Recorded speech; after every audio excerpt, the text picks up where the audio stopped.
very good morning to you and welcome to the brief on News First. I'm Florine Rajendran. Let's now take a look at your trending stories.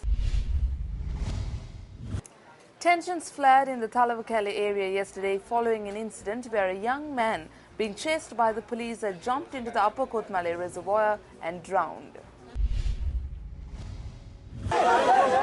People of the Great Western Estate in Talawakale staged a demonstration throughout the day today to protest the incident where a suspect had jumped into the Upper Kotmale reservoir and had been reported missing.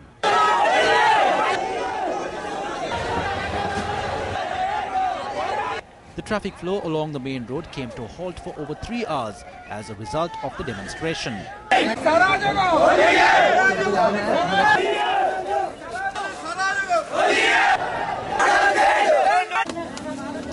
The Railway Control Room noted that as a result of demonstrators blocking the upcountry line, services along the line too were delayed.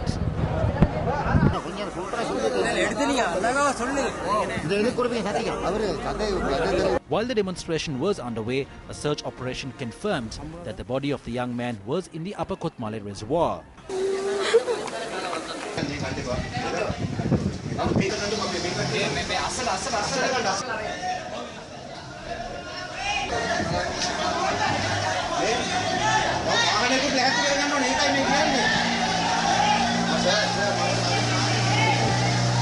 While the police made several calls for the people who had gathered in the area to disperse, they did not receive a positive response. Our correspondent in the area said that the police fired tear gas to disperse the demonstrators.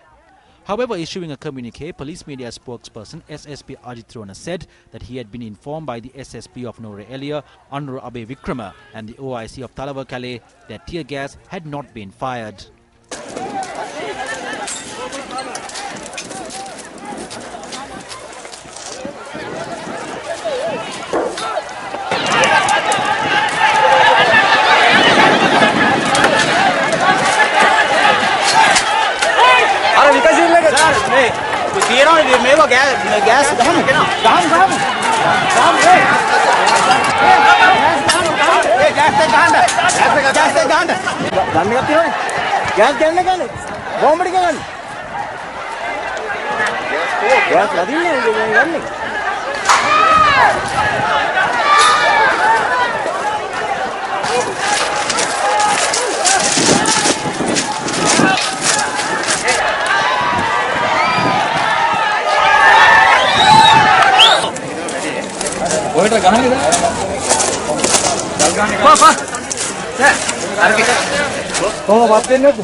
A leak sprung up on the pipeline near the Kambikotawatta in Urugodawatta last morning. The fuel collected by these people happens to be aviation fuel or jet fuel.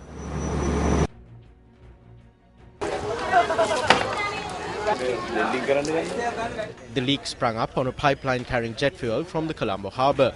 Bowsers belonging to the Ceylon Petroleum Corporation had also been deployed to collect the leaking fuel. Leaks have been reported on this pipeline on several occasions in the recent past. Although authorities stated at times that expeditious steps would be taken to repair the pipeline, there has been no such work. Following this leak, we have prioritized removing this pipeline, which is more than 40 years old, and replacing it with a new pipeline system. We will give the opportunity to local engineers first. Through a committee comprising of university academics and local engineers, we will determine if it is possible for us to undertake this task on our own. If it is possible, then we will definitely do this using local engineers. However, if it is not possible and we are advised of the same, then we will call for tenders internationally to undertake this task.